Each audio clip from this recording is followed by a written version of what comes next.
Twongera bajukiza Samuel sigazeyo weeks ezi tubanona abasajja bamwe tuli bakubabba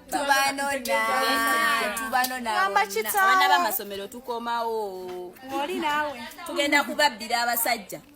tunula olabe ne tata wo munona ne jjajjawo sisosola mawanga njagala sezaalawo ekikulu alina ssente nzija kumunona toliko mya bamuyita shakrash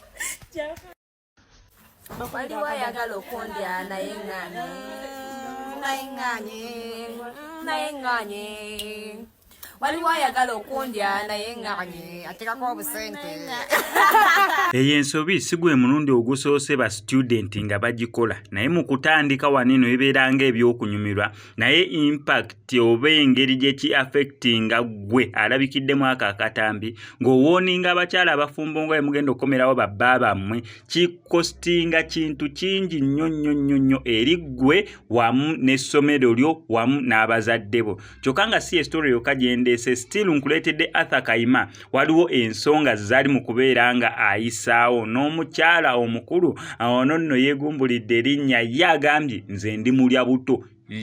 nze ndi mulya buto sivuga namba nkulu nvuga namba nto ankwaniza nnyo eno ku SMX Media nange mu SMX wani tuwa ne updates buli lunaku buli kiseera story wejjira wetugikolera ekisinga okubeera ekikulu nti stories zaffe tuzikonvatinga ne zibeera nga ziwewuka datawo aleme kubeera nga agenda mungi kankusaba mbyo subscribing ongene ku notification bell eyo tojja kubeera mu missinga updates naddala nga zino yes tutandikirewa ndowooza tutandikirewa aba student yes akatambi ako ngenda kakuzanyira okuba gye katandikira paka gye kagweyo osobola okubeera ng'okalabako naye si gwe mulundi ogusoose nga nkola story efaanaganako bwetyo mujjukira bulungi nnyo abaana abaali ababiri ab'obuwala nga eno we banywa kasooda ne bagamba tukomyewo tubakomeddewo babba bammwe ne boogera akatambi ako katambula nnyo ku mikutu gimigatta abantu gye byakomekera ng'abaana abo bennyini bavuddeyo mu katambi oluvannyuma lwa pressure yabaterwako ne beetonda olw'ekikolwa ekyo kye baali bakoze olw'ensonga abazadde tebaali basanyufu ne ku ssomero gye baali basomera nga baagala kubeera nga babagobayo olw'ekikolwa ekyo kye byakola kyokka ate na bano bakoze ekikolwa kye kimu nga ndi 100% sure bwe bagenza okubeera nga bakikola nga baalaba katambi kali kyaka baalaba bali eri katambi ke baafulumya oba nga bakakalaba ne batamanya impact ki eyaliwo kubali eri abakola akatambi akafaanaganako bwe katyo nabo ne bakola katambi ako kabeera ng'akokusaaga ne muga just recordinga yatugenda akapostinga just katuteekeko ku status yaffe just ogenda olaba nga kabunye eggwanga lyonna paka we katuuka ne ku muzadde omuzadde otayinza kwenyumirizaamu ng'akulabe mu katambi ng'oyogera information efaanaganako bwetyo so akatambi ako kankakuwe naawe osobola okubeera ng'okeerabirako twongera bajukiza Samuel sigazeyo weeks ezi tubanona abasajja bamwe tuli bakubabba tubanona abana b'amasomero tukomawo ngoli nawe tugenda kubabbira abasajja tunula olabe ne tata wo munona ne jjajjawo sisosola mawanga njagala sezaalawo ekikulu alina ssente nzija kumunona toliko mya bamuyita shakrash waliwo ayagala okondya naye nganye waliwo ayagala okundya naye nganye atekako obusente eyo nga tuvuddeyo kansooka embuse abamu bamuyita anti Kayima abamu anko Kayima abamu Kayima kyonna kye kiri kyoyagadde okubeera ng'omuyita alina obubaka bw'ali mu kubeera ng'ayisaawo simanyi oba mutuufu oba si mutuufu mwewulirireko okomentinge wansi awo ku nsonga Arthur Kayima gy'ali mu kubeera nga ayisaawo ennaku eri ku mwana ow'obuwala afumbiddwa omuvubuka ng'omuvubuka oyo ewaabwe yasingamu ku kasente oba nga yalabirira famire ye ddala mu bigambo by'ensimbi kale ennaku eri ku oyo omwana oyo ow'obuwala buli wa famire wa muvubuka gye yafumbirwa aba amuwalana ate nga nnyazaala yasitudde enkuuli olwo n'awerekerwako empeekeera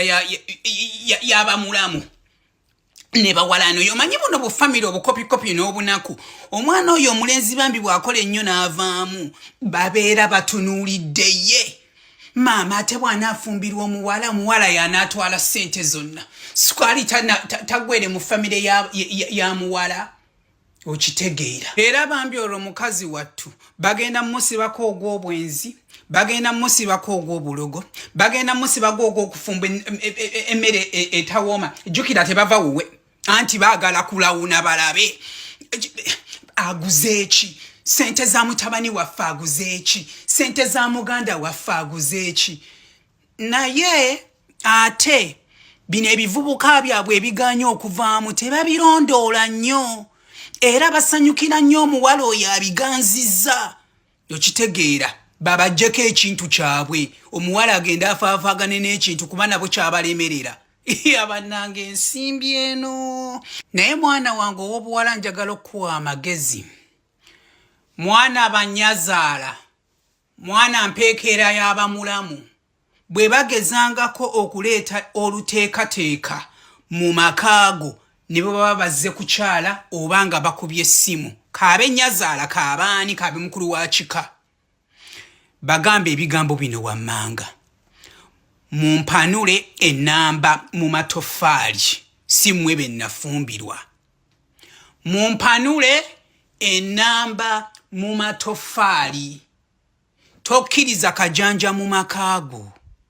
gana amaka kati gago si gaabwe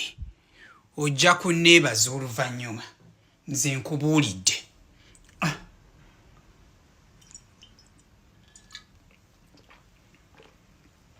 omanyi ow'ebbanga owoota eyo nga tuvuddeyo ate omukyala avuddeyo okukkaatiriza nga ye waali mulya buto takiswaliramu ye agambye nze ndi mulya buto nvuga nnamba nto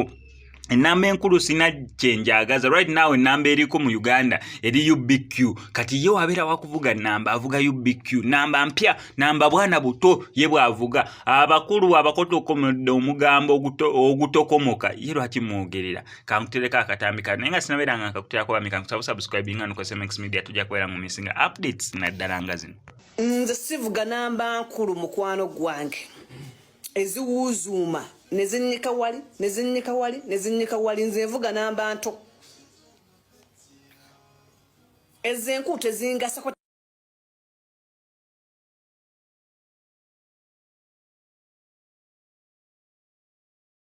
tebalina makulu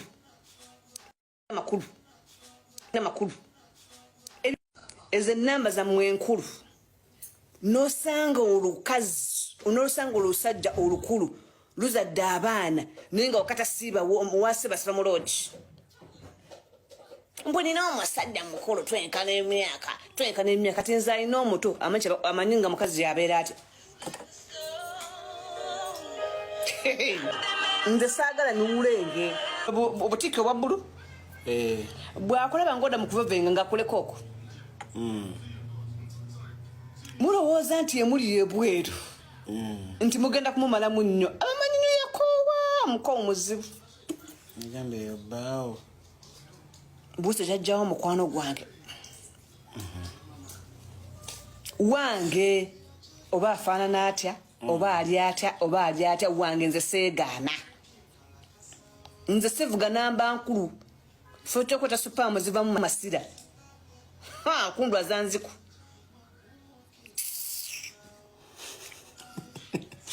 Kawenya sikwete mara kwita charge.